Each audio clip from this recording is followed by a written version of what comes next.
Socializing 58.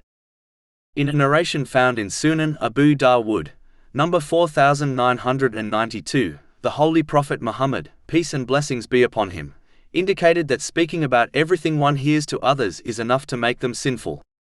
It is important to note, one should firstly ensure they only listen to lawful speech, as actively participating in a conversation which involves sinful speech will negatively affect them in both worlds.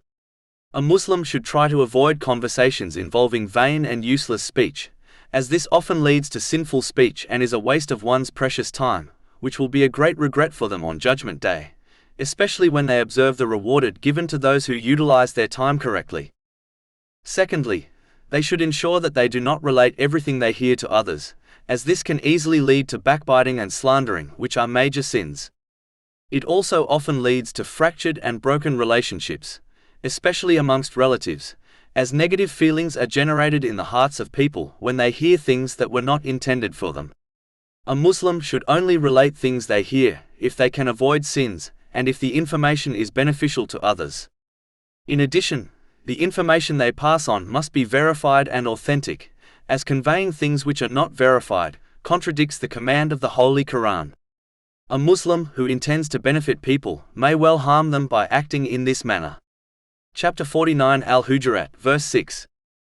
O you who have believed, if there comes to you a disobedient one with information, investigate, lest you harm a people out of ignorance and become, over what you have done, regretful.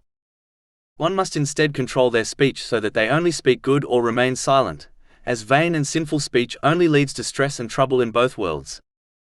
One must adopt good company in order to avoid listening to vain or sinful speech. This would also prevent them from passing on vain or sinful speech to a third party. To conclude, just like a Muslim would not like most of the things they discuss to be spread to others, they should not treat what others say in this manner either.